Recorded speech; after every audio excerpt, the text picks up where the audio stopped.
किसान इंडिया, चलेगा हल, बढ़ेगा बल।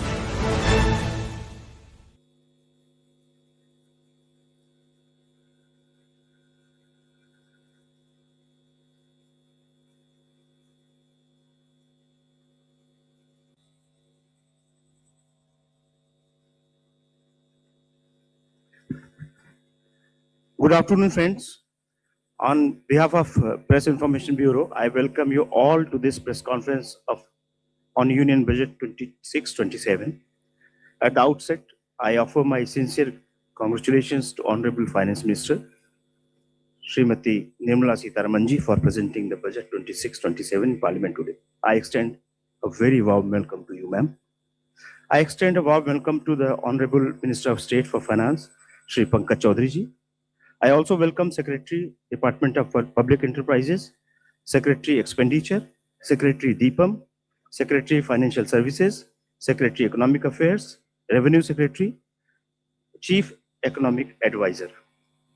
Friends, first the Honorable Finance Minister will make her opening remarks. Thereafter, we will take some questions. Please remember, identify yourself and your organization's name.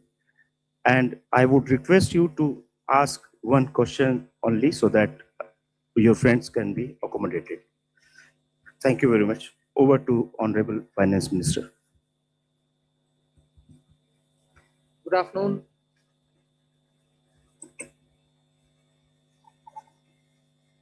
This is the customary press conference that we hold with all the secretaries. You've heard the entire budget being presented in the Parliament. So as opening remarks, I'll just highlight some of the points which we want to draw your attention to. But subsequently, of course, we'll answer all your questions. All the secretaries are here with me. So this budget being the first one, as the Honorable Prime Minister said 2 days ago, this being the first one for the second quarter of this century, also leading towards Vikasit Bharat 2047. We are laying the path and giving a push to the economy to maintain the growth momentum. And for that growth momentum or sustained economic growth, which we want to ensure, primarily we are looking at building the ecosystem with structural reforms which will go on. Reforms have been carried out. We are continuing to do the reform activities. So it will continue with an aim to make sure that we create enough environment for improving productivity and making sure employment is generated. Also, technology, 21st century, this century is completely driven by technology. So we will ensure that technology is brought in to benefit the common man, to make sure common man benefits in the sense of ease of doing living, or for his business to prosper, or for farmers for greater productivity or better logistics, whatever. So technology for benefiting every common man. And above all, with all this, inclusive development. Sabka Saath, Sabka Vikas, and that is why you heard me bringing in schemes which have good allocations for bringing better health facilities, creating a cadre of people, not cadre in that sense, but a bulk of people who can come in as health workers, paramedics, and so on. And also making sure we are able to provide dignified opportunities for Divyangjan. Mental health has also received a lot of attention. So these are the side for Vikasit Bharat and making sure Sabka Vikas hoega. But the idea is the advantage and the momentum that we gained since after COVID by increasing public capital expenditure will continue. We've announced that 12.2 lakh crores are coming through public expenditure this time. It is 4.4% of the GDP. I'd like you all to please notice that, which is the highest, at least in the last 10 years. It could even be highest if you were to take data earlier. No increment in capital expenditure, sustained fashion has happened ever before. This one marking 4.4% of the GDP. Then what are the kind of things which will happen through it? You will have dedicated freight corridors. I've named Dankuni in the east, Surat in the west. Then I've also highlighted that 20 new national waterways, not national highways, national waterways are being planned. And again, there those are going to pass through some of the critical mineral areas. Orissa, where the mineral rich state, you have the waterways taking it to the port, and the two ports have been identified, Paradip and Dhamra. Similarly, we are also making sure that the coastal cargo movements will be enabled through a cargo route, so that through the coastal area we are able to cut down on cost of movement of goods. City economic regions, developing them is a very big new measure that we're coming up with. And for that, an allocation of 5,000 crore per city economic region. Imagine the amount, 5,000 crores in 5 years, 1,000 crore per year per city is being given. And the emphasis is going to be largely on tier 2, tier 3 cities. And then talking of infrastructure further, with the capital expenditure coming with the big number, you're having also the high-speed rail corridors. 7 of them announced. The destinations are clear, so that they become the bridge for all these economical robust centers. So those are for making sure that the infrastructure, the capital expenditure are getting tied up, and the country benefits from the ripple effects that these can bring in. The 7 strategic and frontier sectors in which we've highlighted that will increase productivity and also have new investments come in and give emphasis for India's own brand on those things is on the biopharma sector. I think that's going to be a big change in the way in which we are looking at giving capacity for those who are able to research, who are able to undertake research and development. So 10,000 crore initiative again over five years for domestic biologics and biosimilar production. This is a clear message and backed with enough substance that India's lead in the pharmaceutical sector should be kept intact, but at the same time bring in newer ways of helping the pharma sector, and also because it has an impact on human health. Semiconductor mission had 2 major announcements that will improve the India stack and also the IP related matters. Electronic components manufacturing scheme for 40,000 crores. It's a major encouragement for electronics to become self-sufficient. We have also announced establishing rare earth corridors so that India can face and be able to meet its own requirements with its materials. So once we identify and are able to explore these minerals and process them, make them available for us, our dependency on external sources for bringing in the rare earths will be lesser. And we've identified the states where we want to establish this rare earth corridors. They are going to be in Orissa, Kerala, Andhra Pradesh, and Tamil Nadu. So these are very important developments, and they are going to have multiple decadal impact on the Indian economy. Our dependence on magnets and rare earths will be brought down. 3 dedicated chemical parks, again for reducing our import dependence. High-tech tool rooms for research that will be set up in 2 locations. Very important thing is about the construction equipment being imported. That could be for building tunnels or metros or high energy and also heavy duty equipments, which we are relying on imports. We want to manufacture them in India. And that is why I said, how does it affect the common man? It affects because firefighters today have novel, new, big ticket and small, very small firefighting tools and weapons or equipments. We don't have them in this country. That's why if there is a fire accident in some very congested area, our equipments are not able to reach those points. Whereas there are equipments which today are produced abroad, which can navigate those small corridors and go save people's lives. Whether they or huge ones, all of which we want to make sure that we will have production in this country itself, whether they are tunnel boring or anything else, from small to big. We want to bring in those very impactful infrastructure into India. So we'll support domestic manufacturing. Then container manufacturing is another which we'll support.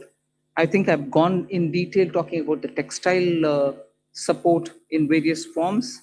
One very important announcement was made, Mahatma Gandhi Gram Swaraj initiative, which will make sure khadi, handloom, handicrafts will all be brought in, and one district, one product will all be brought in this initiative, and we'll be able to support rural artisans, rural workers, and handloom weavers in those areas. Legacy industrial corridors have got saturated. Manufacturing happening there is now very constricted because they are not able to bring in newer robotics and others. So we want to upgrade these legacy industrial clusters so that they become cost competitive and efficiency comes into these places. Even more important is the champion MSMEs, small and medium industries, entrepreneurs, MSMEs, who are going to be given all the support, and three-pronged approach is being taken up there. We are giving equity support, we are giving also liquidity support, above all professional support for them, so that MSMEs, the equity support is supported by a 10,000 crore SME fund, growth fund. Above all, we are also topping up the Self-Reliant India Fund with 2,000 crores. So MSMEs should not feel any dearth of resources for equity. Similarly, they shouldn't feel any difficulty for liquidity in their hands, because the TREADS platform will now be treated almost as a backed up, security backed up instrument with which they'll be able to discount and get their monies. For professional support, we're working with the chartered accountant and cost accountant institutes so that they can create corporate mitras who can help these MSMEs in filing their returns, doing their accounts, and so on. Above all, for youth and training, there's so much. You've heard the speech, so I won't want to take your time on it. High-powered education to employment enterprise, standing committees being formed so that they can recommend measures for service sector as a core driver of Viksit Bharat.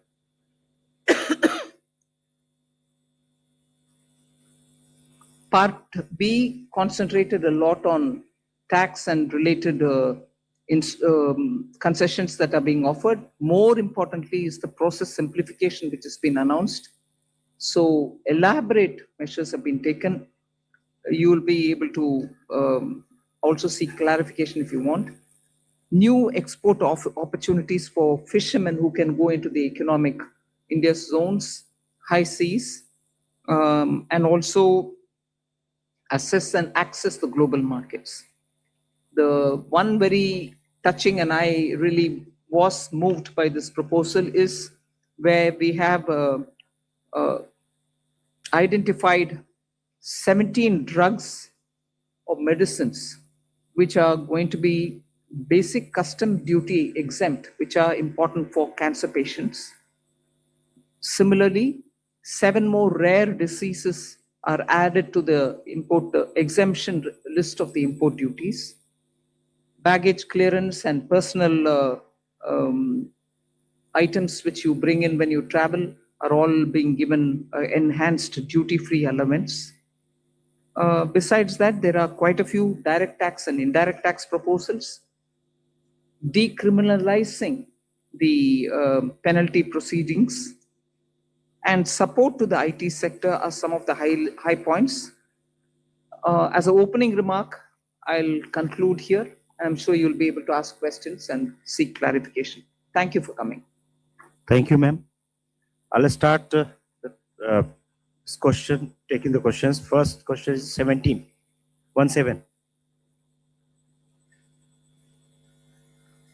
Good afternoon, ma'am. Shishir here from Hindu Business Line. Ma'am, my question is that under the miscellaneous capital receipt, the provision is 80,000 crore rupees. And last year, the provision was 47,000 crore, which has been reduced to 37,000 crores now. Does this mean that there will be more equity monetization this year, or there will be more focus on the asset monetization of CPSEs? So you've got it rightly. The intent is that we will have a very strong asset monetization plan in place. Last year, I had announced in the budget that there will be a pipeline prepared, which is being done. So we hope to reap the dividends from that.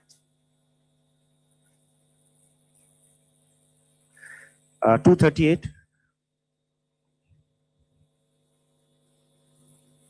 Ma'am, Timsi Jaipuria, this side from CNBC TV 18. I just wanted to know the rationale behind the hike in STT in futures and options.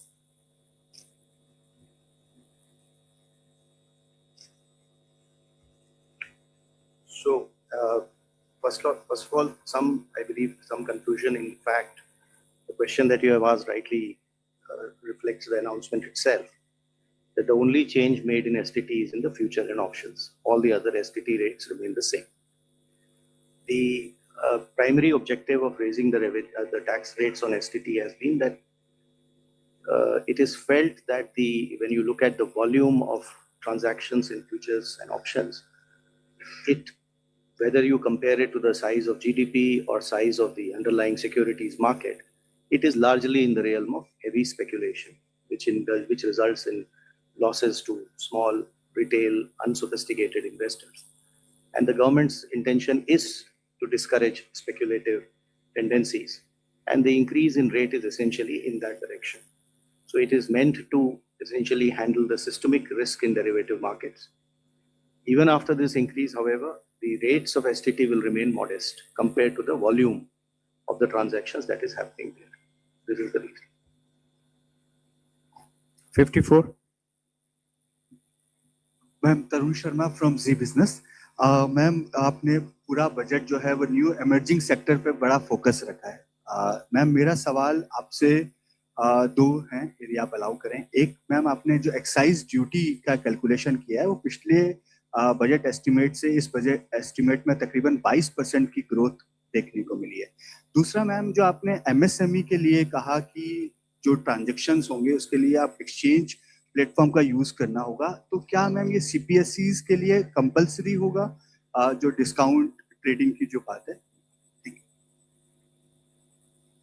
I'll take the second question, ma'am. So, हाँ, ये CPSEs के लिए mandatory होगा कि discounting as well as non discounted bills दोनों को ही trades पे करना होगा ताकि वो 45 दिन में भुगतान एमएसएमई को कर पाए, और ये हर तरह से चेक कर लिया गया है कि ये हो सकता है. So we want to make CPSEs as pioneers. We hope, like ma'am has said in her speech also, that other corporates will also follow.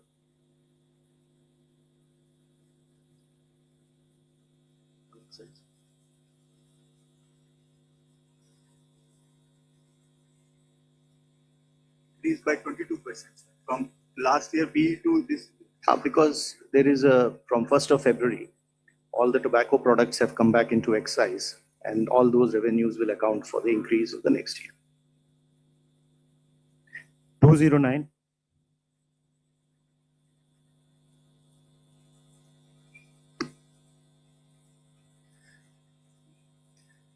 I'm Prakash Predashi from ET now. The budget has announced restructuring of PFC and REC. What will this restructuring look like? And does this also mean that these NBFC will be merged going forward?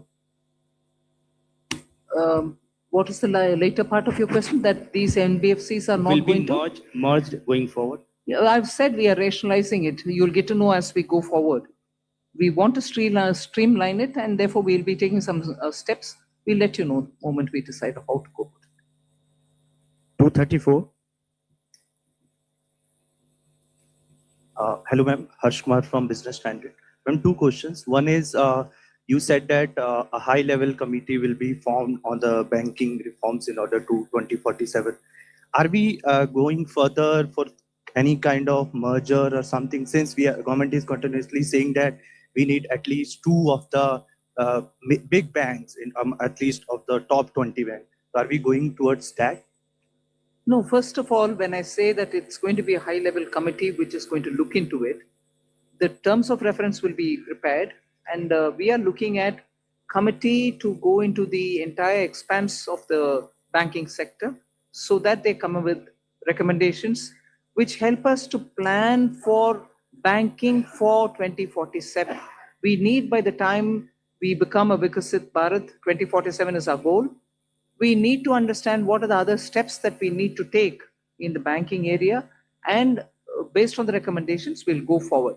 But we have the Secretary, Department of Financial Services. We'll ask him to also give speech.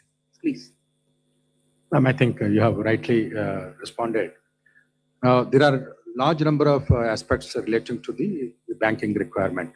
For example, the credit to the GDP, commercial credit to the GDP ratio low, and the expansion of the banking network, and what kind of the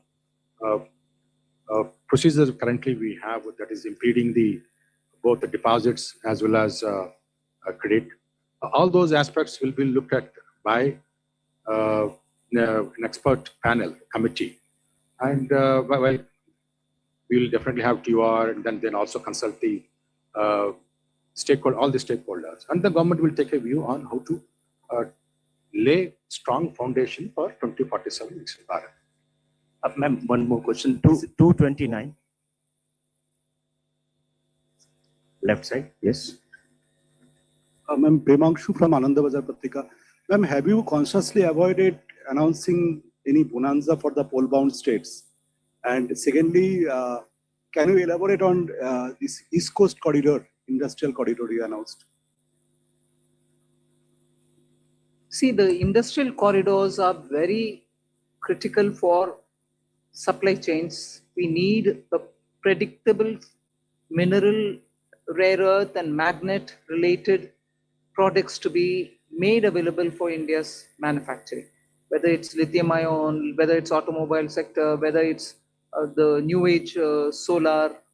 You need these rare earths to be processed and be made available. We have enough raw materials. The coastal areas are rich in these minerals.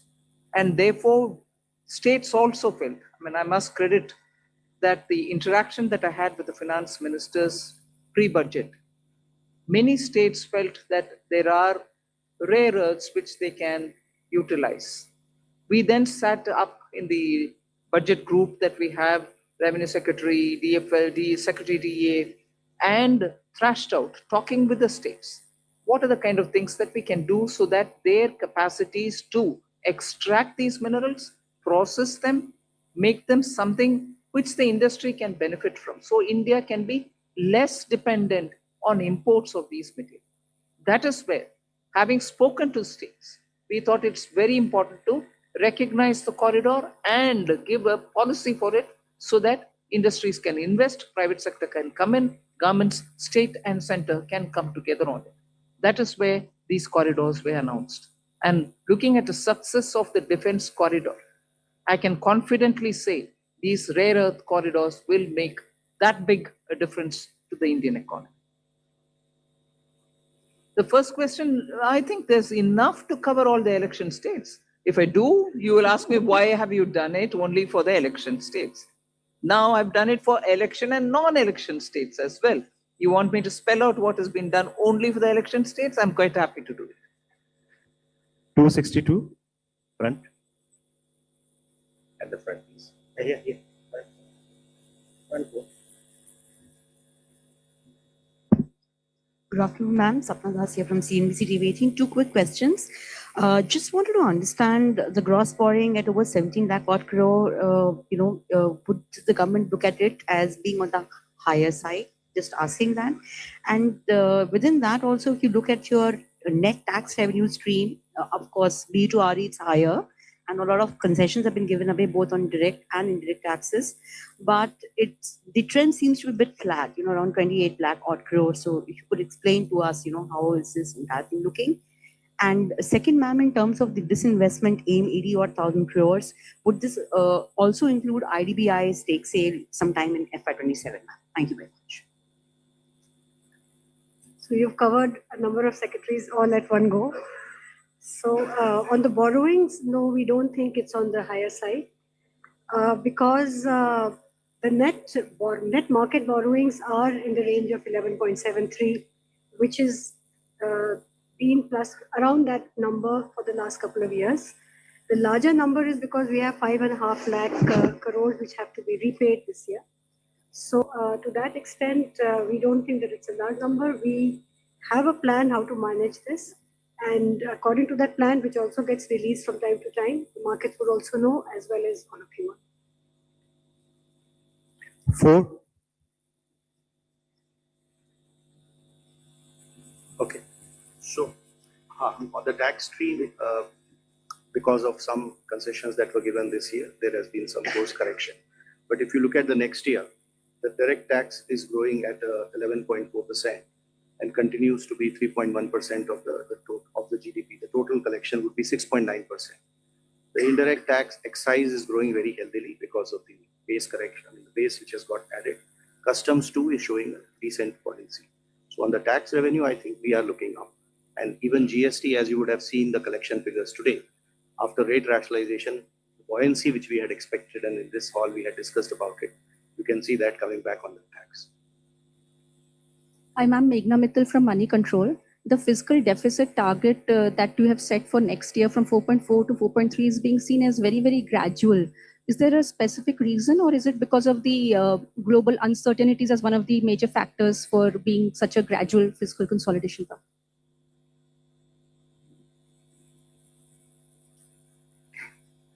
I would have thought you'll appreciate it being gradual. Because particularly fiscal, drastic changes don't go down well. One or the other section gets hurt. We will have to be gradual, but yet keep it well within that band which gives confidence, and to show that we care for fiscal prudent management. There's no point in me dropping it to, let's say, 4. It has to be steady so that the economy goes in a steady speed. So it is a responsible number and realistic number. It's not as if I wanted it to be so gradual. It is a responsible number. We should achieve it and equally not bring in any kind of turbulence anywhere. Thank you. From the center flank, 190. Thank you and congratulations on a very comprehensive budget. Before you start, I was going to look at PIB and say this side is being ignored. Yes. But good that he called you. Thank you. I'm Aprajita Saxena from CNBC International in Singapore. I'm very curious because you started talking about tech, and I want to ask a question about the ISM 2.0.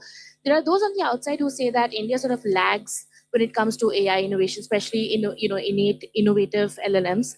Is the strategy of ISM 2.0 to sort of become part of the global value chain, or are you more positioning towards India creating its own native LLMs? Thank you. I think Kashmini Vaishnav, the minister, has been speaking extensively about this.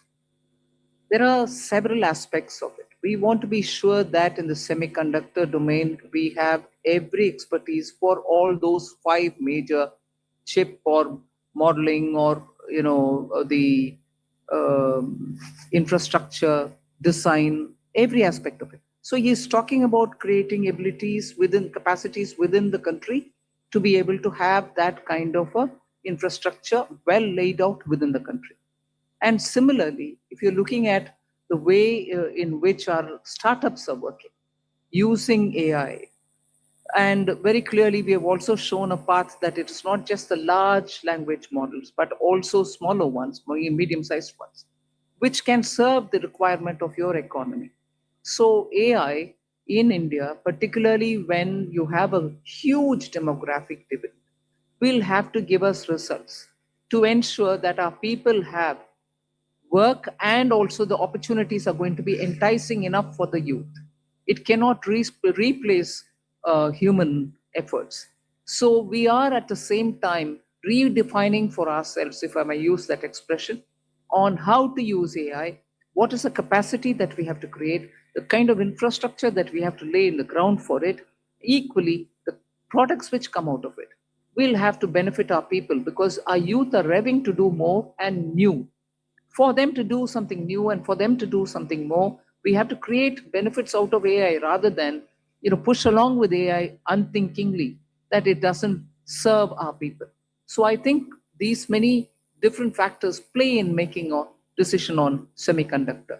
And that is where semiconductor ISM 2.0 looks into these aspects as well. And I'll ask the CEA to speak a bit on it, because he spent a lot of time so that he could write effectively capturing what's happening now. Ananta, you want to say anything on it? Actually, we have to see the semiconductor mission and the announcements related to the rare earth corridor, which ma'am talked about a few minutes ago. All of them as part of the framework that we presented a couple of days ago here on the strategic resilience part. So, in fact, many elements of this ma'am's budget speech focus both on equipping us to handle the AI-related technology as well as skilling the population in areas where they can be immune to some of the AI-related impacts as well. So it covers both dimensions, and therefore the semiconductor mission, the rare earth corridor, and also some of the Part B announcements ma'am made about the various electronics and manufacturing sectors were all part of the initiatives to make sure that we make ourselves strategically resilient in a very fraught global environment. 138 at the back side.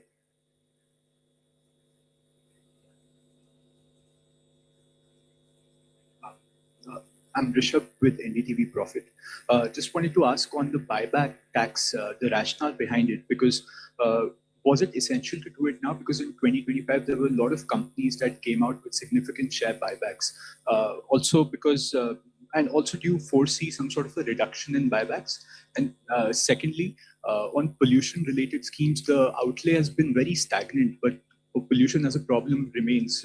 Is this not a policy priority for the government now? On the buyback, I'll have a Revenue Secretary brief us.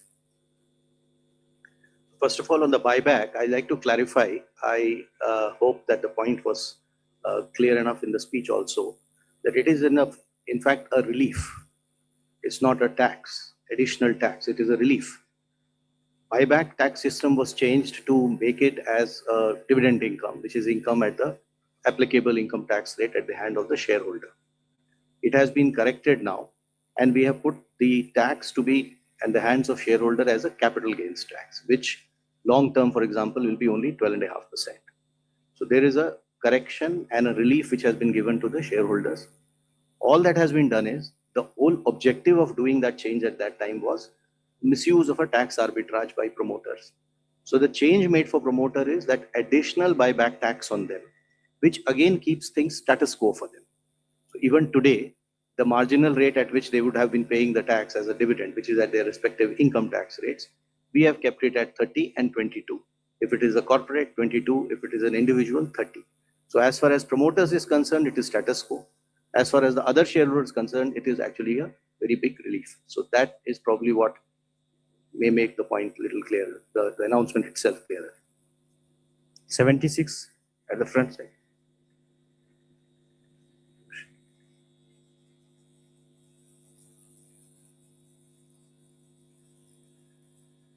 So pollution is a priority with government, and not everything has to appear at the budget speech is how I would put it, ma'am.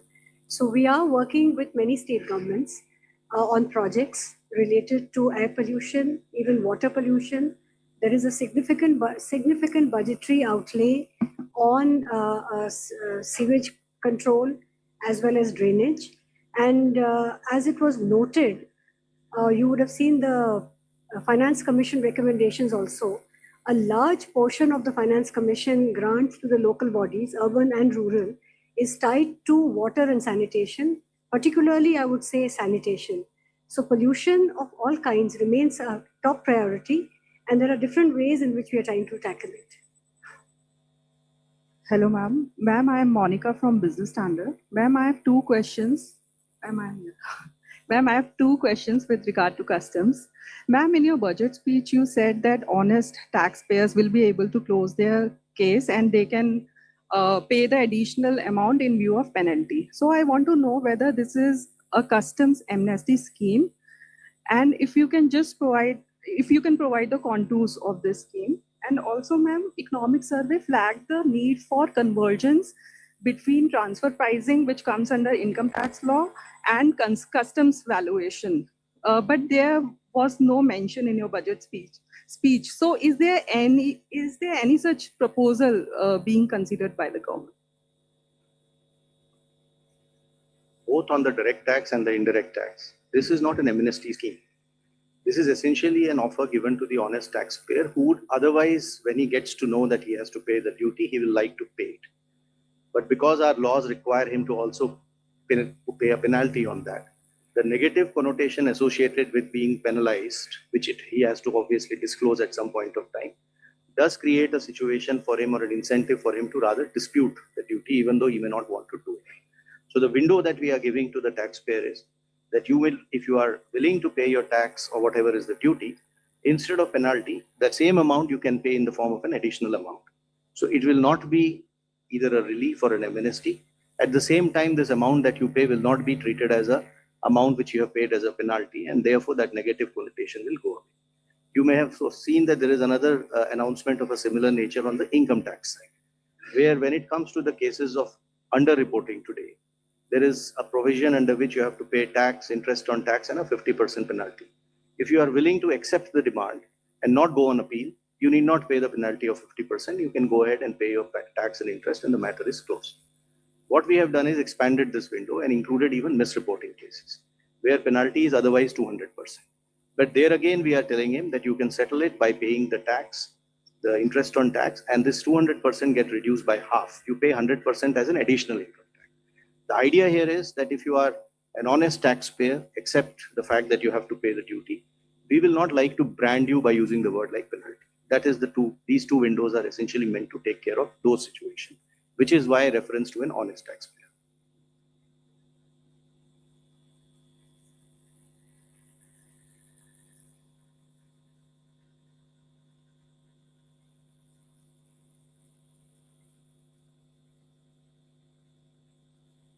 Yeah, we are examining that separately. 194. Left side, yes. Back. Ma'am, this is Amitod Singh from CNBC International. Congratulations to you and your entire team. I have two questions. The first is around foreign investors. There were a number of expectations that taxation structures would be changed, particularly when you think about things like withholding tax. So what we want to understand is whether that was even discussed within the government. My second question is 15% defense spend increase. How much of that has to do with global uncertainty? Revenue Secretary can answer on the first question.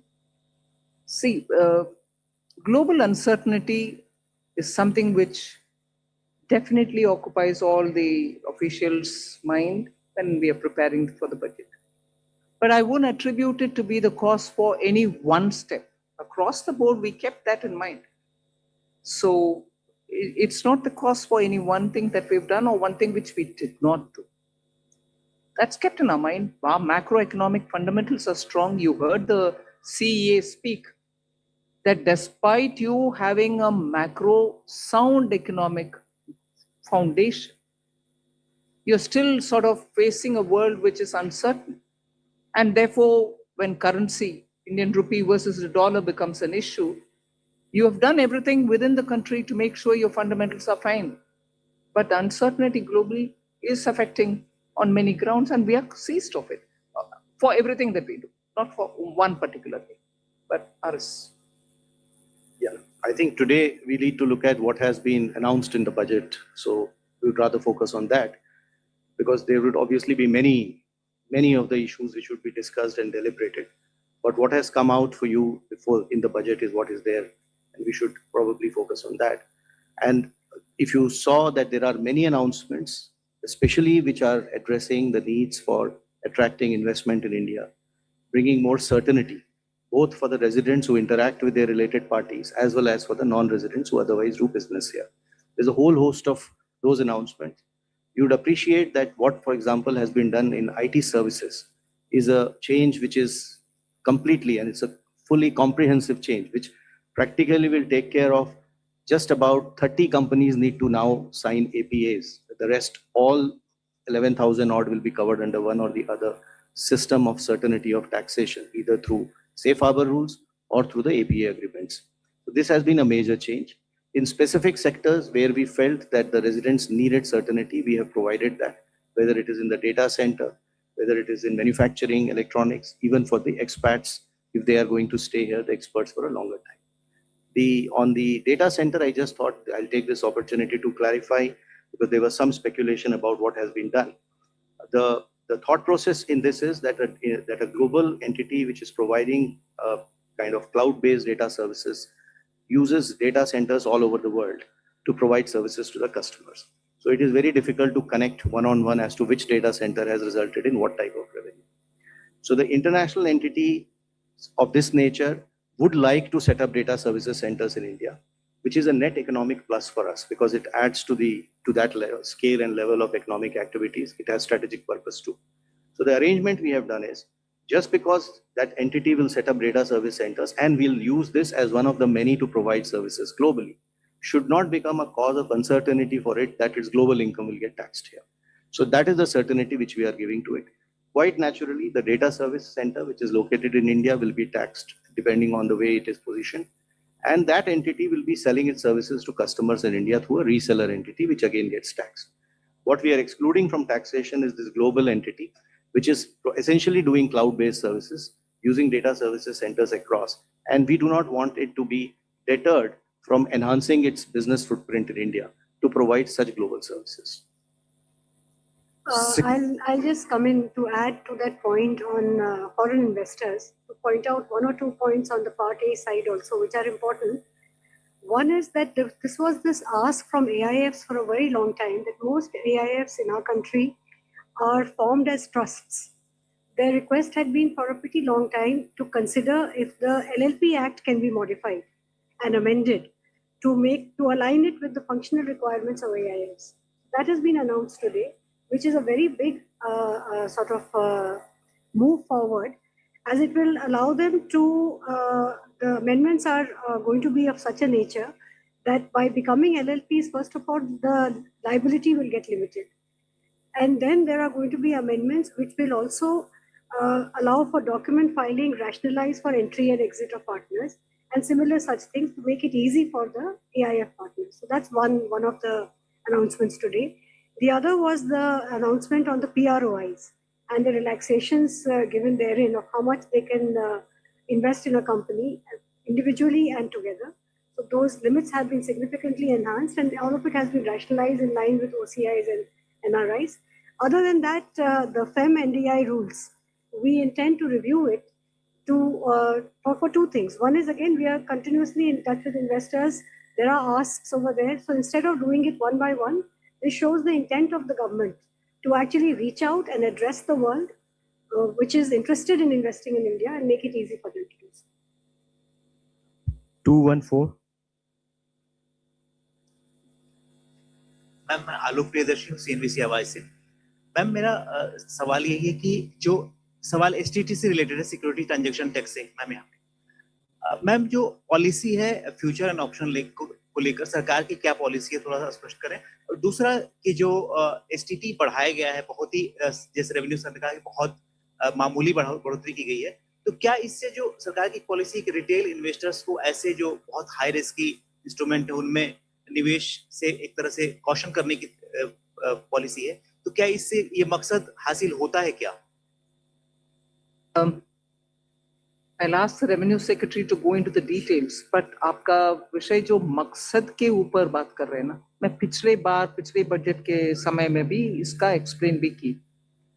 We are touching only the futures and options.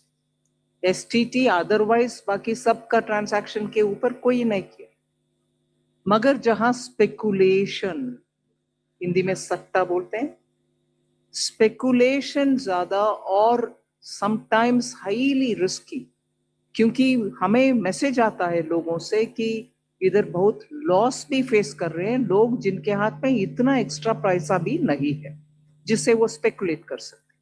So this nominal increase is purely aimed at high speculation, only to deter them. मकसद बोल रहे हैं हाँ उनको थोड़ा discourage करने के लिए.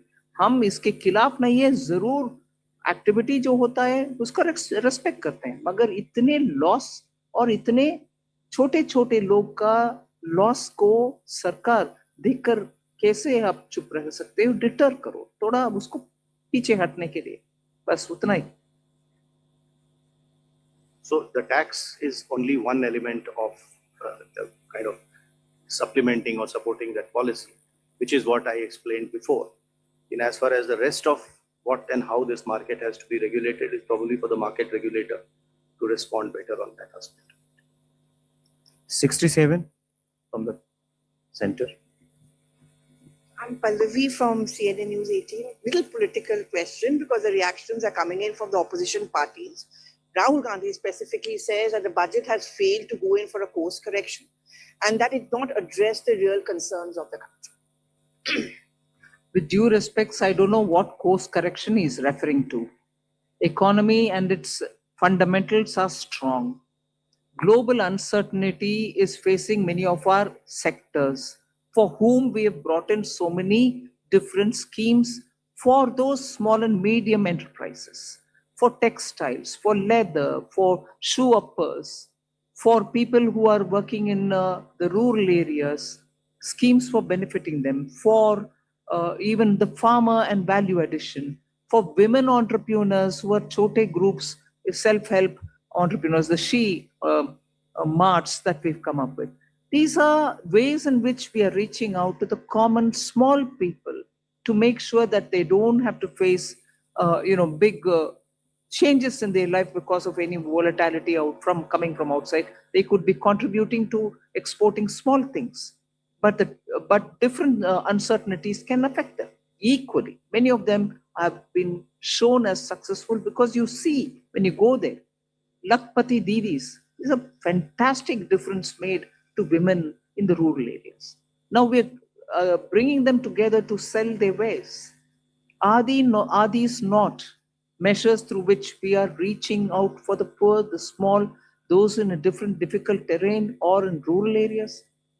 And with all this, the fundamentals of the economy remain strong. And that has come out even in the economic survey. So, well, politically you want to criticize, you're welcome, please do it. But if you want to give me the facts on which you're basing your argument, I'm willing to hear and willing to reply to that. 16, the center. Yeah, that's it. Ma'am, I am Bani Kinkar Patnaik from the Economic Times. Ma'am, I think probably one of the most important features of this budget is that for the first time in probably many years, your effective capital expenditure at 4.4% of GDP is going to be slightly higher than your fiscal deficit, projected fiscal deficit for the next year.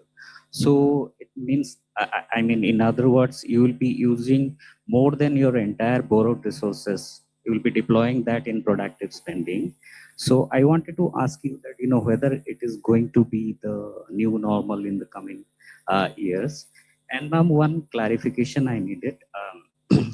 This VV Jiramji scheme, you have allocated more than 95,000 crore. At the same time, I see that, Narega has also got 30,000 crore. So is it going to be on top of that, or because Jiramji scheme is supposed to replace this Narega scheme? I'll ask the expenditure secretary to respond on that. On the new scheme, the Jiramji, budget provision has been provided exactly as what you would have seen when the bill was being presented and the act was there. So we have gone exactly whatever is required has been provided. Now on the old scheme also having some money, in fact, it's a legacy of the inefficient way in which the scheme was, the MG and Narega was being implemented by the states. So there is some carryover of liabilities, 30,000 crores. So that we have taken the responsibility of verifying and fulfilling it. So that's why we have kept that. But otherwise, fresh implementation will be on the new provisions.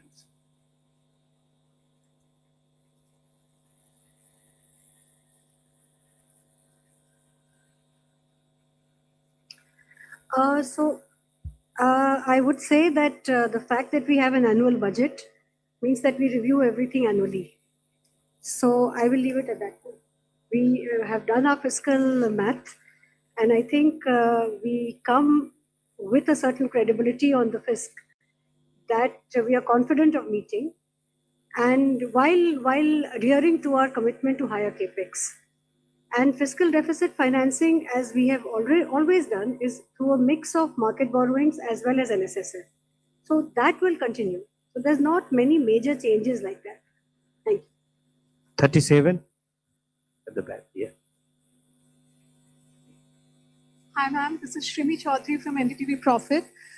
Just wanted to understand that this one-time foreign asset disclosure scheme, how that will be different from the similar scheme in the past, and if you could elaborate a contour of that, and also, is there any estimation of undisclosed foreign assets being done by the department? So this scheme is meant, first of all, for small taxpayers. There is a ceiling of the amount that can be disclosed. This window was provided for the first 3 months when the act was brought in, the BMA Act, and that time people utilized it. What has been found is that there are many small taxpayers who, because of their ignorance, etc., have not been able to do proper disclosures. So this window is being given as a one-time 6-month window for such small taxpayers, the list of which some idea of who they are has been given in the budget speech also. So there are two streams in this window. One is of the people who have paid their tax, the income is disclosed and is quite transparently known. All that they failed to do is they were not able to disclose the asset, foreign asset that they had because of that, which means they will be able to prove that the income was put to tax. However, the asset was not, just the only thing they did not do is they did not disclose it in their returns to the income tax department. So this is the window B, where we are saying that if you have a foreign asset of up to 5 crores, you can pay a fine of 1 lakh rupees, which today under the Act would have entailed them a fine of 10 lakh, a penalty of 10 lakh rupees and prosecution. So you will get both immunity from penalty and prosecution, and you can declare those assets. This is category B. There would also be category of people who may not have been able to or have not properly disclosed their income.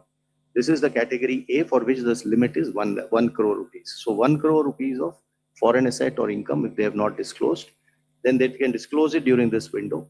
In this case, however, they will have to pay the tax as well as 30% tax and then 30% additional tax on top of that, and a certain amount of interest. Again, they will get immunity from penalty and prosecution. The idea is to essentially help those NRIs, returning NRIs, students, some professionals, people who have gone out, people who may have got ESOPs, any kind of such assets that they may have outside. They'll be able to disclose it and be able to protect themselves against penalty and prosecution and come clean. And it has been structured in a manner that it addresses only small assets. And secondly, it is something which will be helping them to also, get away from all the procedural problems of penalty and prosecution. 25. Hello, ma'am. Ruchika Chitravanshi from Business Standard. Ma'am, while you have stated that global uncertainty was playing on the minds of officials across the board, if I may ask you, what was the one challenge that you were trying to address, or economic concern that you were trying to address in this budget? We said global uncertainties play in the minds of all the officials. It is a truth that all of us are watching that global uncertainties are really of the magnitude that we've never seen before. So naturally, we had to assess for ourselves the various ways in which these uncertainties are playing out. So all of them are equally important. 243.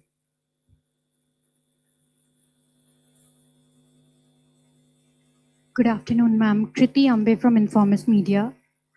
Ma'am, this year's nominal GDP projection, the projection of 393 lakh crore, does it take into account the upcoming base year revision, or is it possible that this number would undergo further revision when MOSPI releases the new base year and releases its estimates based on the new base year by the end of February? Let the CEA and the Secretary EA answer that. The 393 lakh crores or 10% nominal GDP growth was arrived at based on the existing GDP base year and the methodology. Ma'am, if I could follow up on that, back in 2015 when the base year revision had happened, the previous year's 14 and 13 numbers went up, nominal number went up by what, odd 9 lakh crore.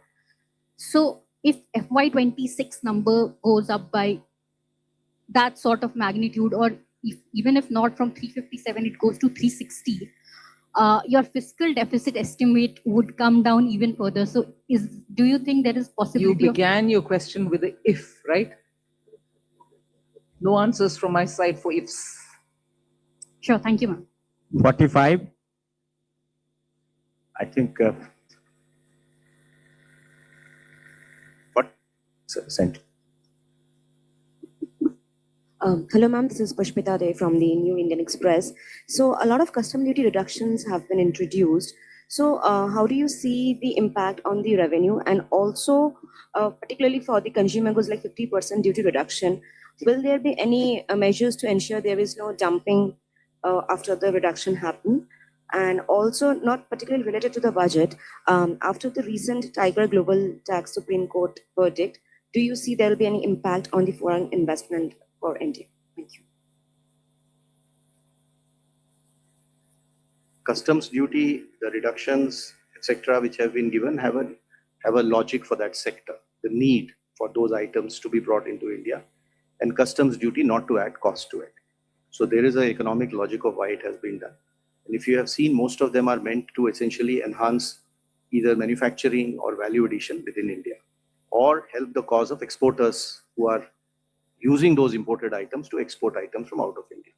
So this is a very conscious sectoral call. For each sector item, the value chain has been analyzed, based upon which decision on whatever moderation or whatever calibration of duties were to be done have been done. The second part, in terms of revenues, etc., is concerned, what you would have seen is there are a lot of custom process reforms that have been proposed.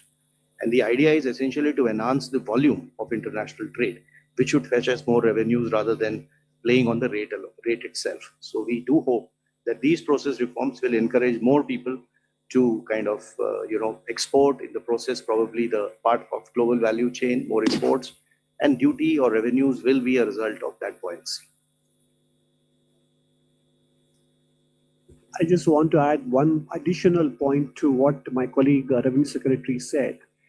If you look at many of the customs duty reliefs given in Part B, you have to read them in conjunction with the announcements made in Part A on manufacturing. So you look at electronic component manufacturing and you look at the concessions given in Part B, there is a certain logic, alignment and synergy between the two. So that's exactly what you need to focus on. So actually, the fear of dumping there, will you be monitoring it? We are looking at only those sectors where we need to have our production capabilities improved, and raw materials shouldn't be a constraint on those items which are necessary for us. So it is a very calibrated way in which we've done.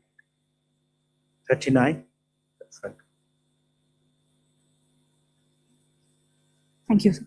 Congratulations, ma'am, and everybody. Karishma from Business Today. Ma'am, I just want to also continue the question on the rural employment scheme. A couple of states have shared skepticism and apprehension if they'll be able to fiscally absorb it and if they have the appetite on the cost sharing for the scheme. Ma'am, second, just a follow-up question, if there could be an update given on IDBI disinvestment.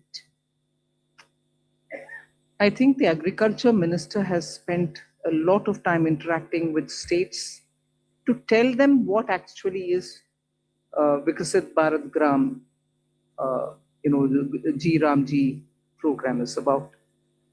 It is not about money. We have continuously given. That's why you heard expenditure secretaries say, Manrega, balance which has to be carried forward, had to be provisioned for, we had to pay them back. Although inefficiently spent, we have to still give them, though we made the provision. And Viksit Bharat Ji Ramji, as was at the time of the act getting passed, whatever was predicted was going to be provided, we provided for that. So I think there need not be any doubts in the minds of what is going to happen about rural employment guarantee scheme. In a way, the new scheme actually understands how efficiently it can function in the ground. Inefficiencies have been removed from it, and the money allocation proves that we have put the money where we spoke about. So that's fine. All disinvestments which have been approved by the cabinet earlier, that list will continue to be before us, and we will carry forward every such. And on specific, if you want to know, we have our Deepam secretary. Please do tell.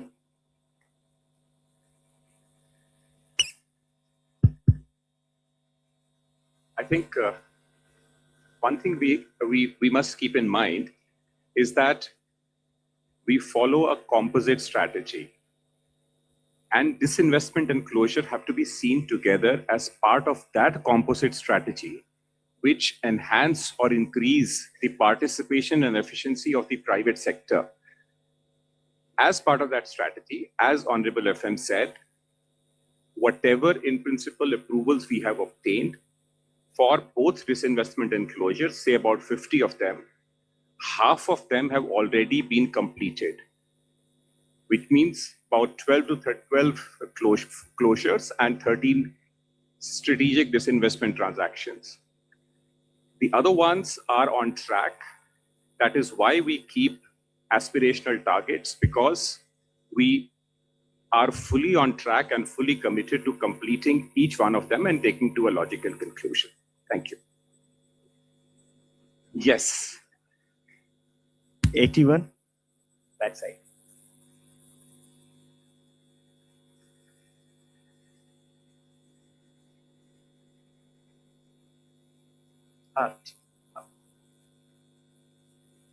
नमस्ते, मैं Krishna Mohan Sharma, Bharat express से। मेरे दो छोटे छोटे सवाल हैं।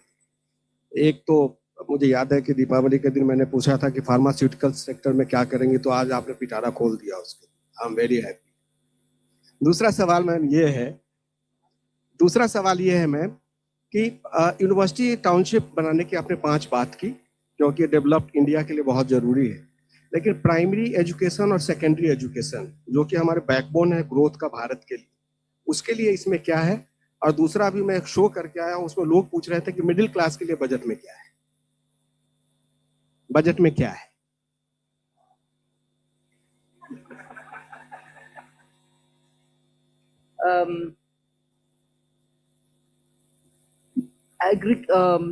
Higher education के लिए जब हम 5 यूनिवर्सिटी हब्स बनाने जा रहे हैं, it is very important to recognize that आज प्राइवेट सेक्टर में यूनिवर्सिटीज बहुत आ रहे हैं।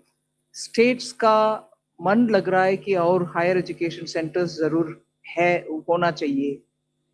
इन सब को सुनने के बाद हम हायर एजुकेशन में और ऑप्शंस ले आ रहे हैं, जिससे हर तरह का कोर्स उस हब्स में बने। Our students don't need to go out in case उनको वीजा नहीं मिला और बोरोइंग करके जाना है। उस क्वालिटी का एजुकेशन भारत में ही हो, इसीलिए जितने भी स्टेट्स वो क्या बोलते हैं, चैलेंज मोड में आकर के बोलेंगे कि हम जमीन देने के लिए तैयार है। मल्टी स्पेशलिटी हॉस्पिटल जैसे बनाते हैं, ऐसे universities with different types of courses can all come and set up, and this will also mean partnering with universities abroad.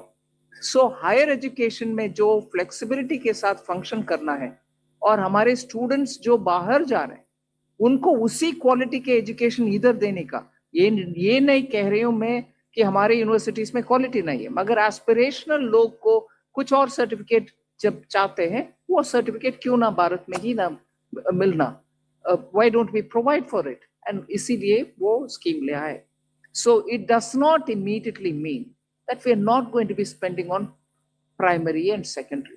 Primary and secondary में इतनी सारे स्टेट्स के साथ कोलैबोरेट करते हुए पीएम श्री स्कूल हो, नवोदय विद्यालय हो, प्राइमरी से लेकर हायर सेकेंडरी तक बहुत सारे कदम पिछले 5 साल में उठाया गया। न्यू एजुकेशन पॉलिसी आने के बाद उन सबको अभी भी सपोर्ट मिलेगा सेंटर से।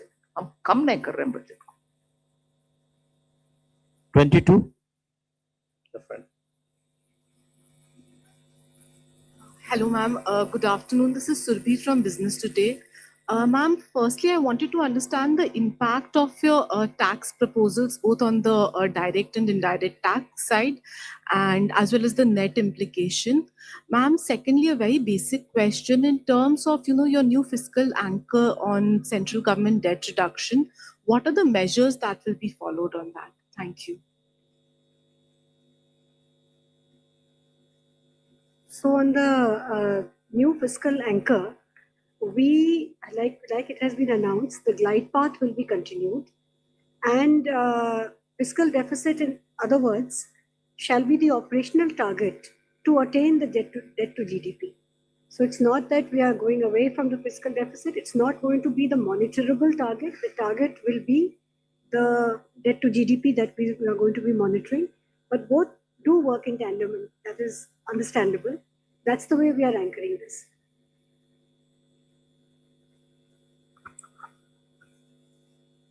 So I have already explained the growth rates for the tax the next year. So if you look at the buoyancy, for example, for direct tax, we are taking the buoyancy would be around 1.14. So which shows that we expect that with all these reforms, the tax growth should become and would be growing at a rate faster than that of the economy itself. So we do expect the tax income, the tax revenues to be sufficiently buoyant in the coming year. 46. This side, left. Ma'am, this is Priyansh from Money Control. I have two questions. One is on the GST. So the GST numbers that the target for FY27 is 2.5% lower than this year's target. So although there has been, this is due to the reduction in rates, but when can we expect the growth to be in the positive territory? And second question on the nominal GDP number, have you taken under consideration the conclusion of the trade deal with US on the nominal GDP?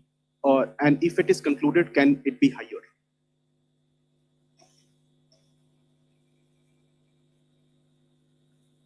So the nominal GDP, as the CEA explained, has been calculated on an as-is whereas basis, which includes the US-India trade deal as-is whereas. When things change, we will see how the data shows up. 249.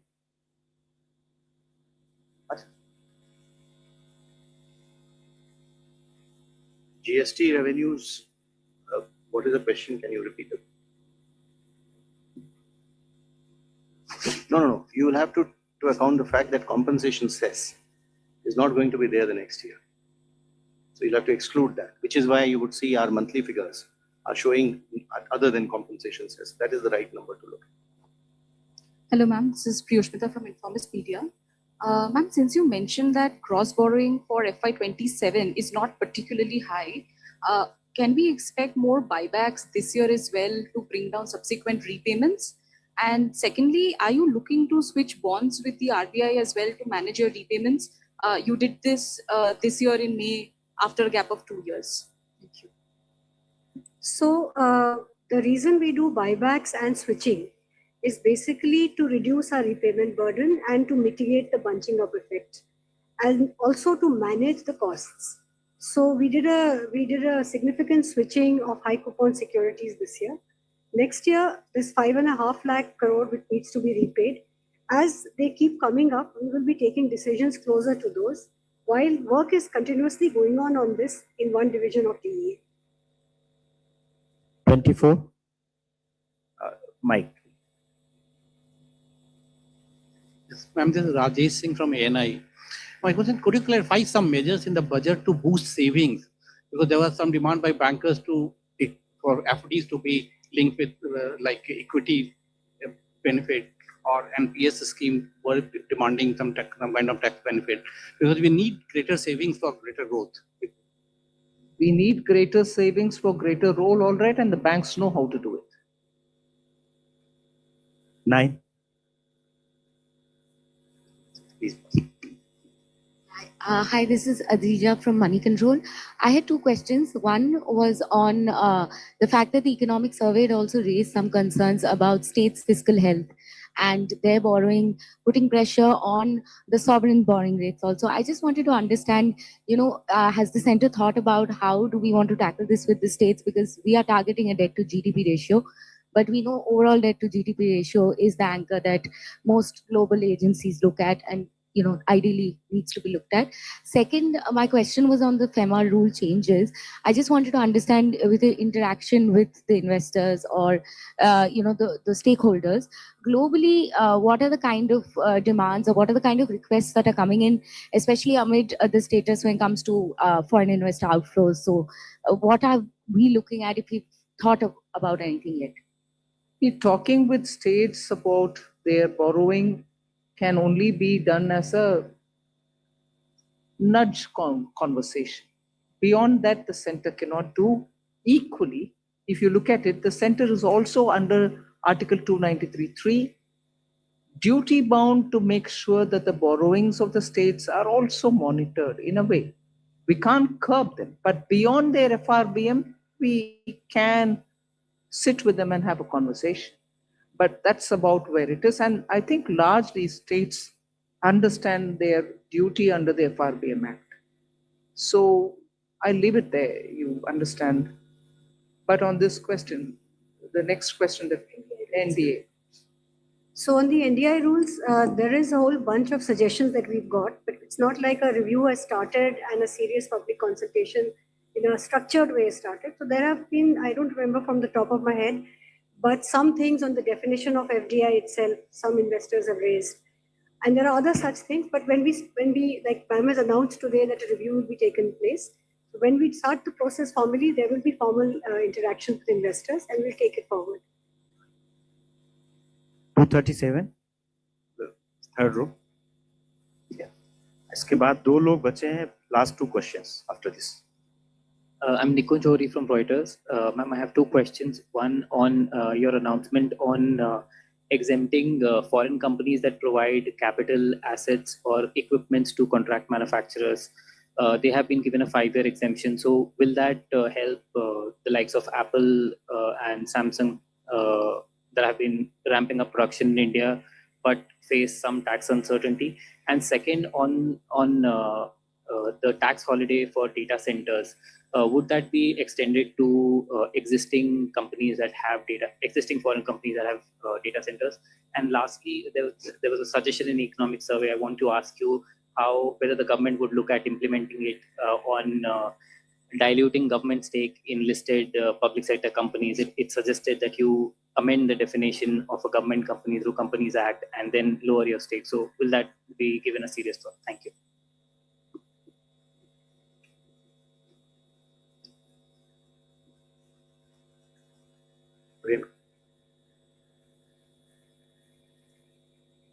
See, the contract manufacturing, that is the toll manufacturing exemption that has been given, essentially is for the companies which will give their capital goods. There'll be no transaction, there'll be no sale, no lease. It's just given because they have some reason to do it, business reason to do it. And it is utilized by the entity here to manufacture. So this will be in a bonded zone, customs bonded zone. Therefore, we are saying that if you bring your machine, and that machine is used by a local manufacturer to produce something, we will not consider this to be a PE connection to India, and we'll exempt you for 5 years. I mean, for 5 years, the possibility of it being PE because its machine is being used here is something we are giving him certainty by saying that we'll be exempting it for 5 years.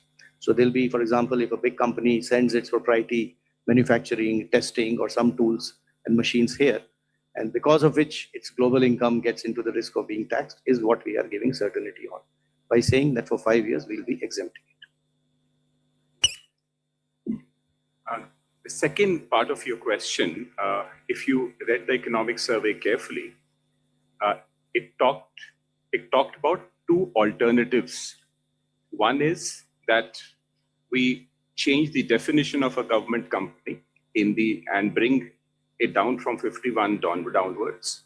And the second is we bring the equity below 51 following a strategic path, which could mean we look for a strategic partner, which could also mean a consortium or a joint venture approach where it may not be a government company, but it will still be a public or a government controlled company, which gives it more flexibility to operate.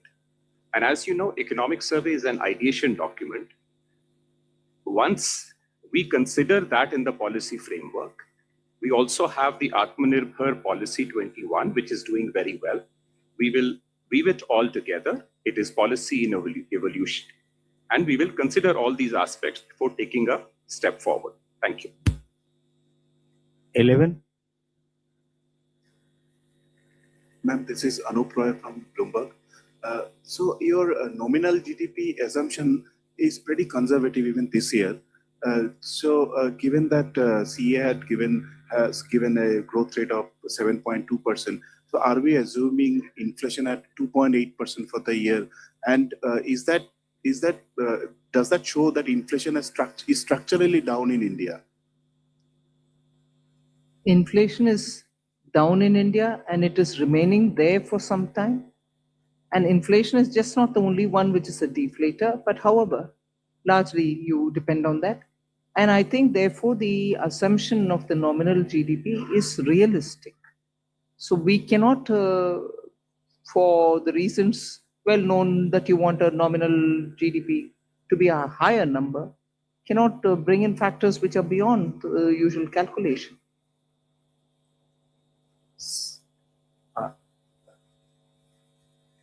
I think one more question we can take. 137. Take the mic. I'm Rakesh Kumar from New Indian Express. My question is around the electronic manufacturing as you allocated 40,000 crore rupees. So just want to know, does it include the ISM 2.0 amount? Does it include what? Indian Semiconductor Mission 2.0. That's a separate now. ISM 2.0 is separate. Okay. Thank you. Thank you very much. You already asked. Thank you very much.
उस field में हम खेलते थे, यही field हमें खिलाती है। वहां दिल लुभाते शॉट्स या जिंदगी चलाने वाले किसान की मेहनत, किसान का साथ, इंडिया की बात, किसान इंडिया।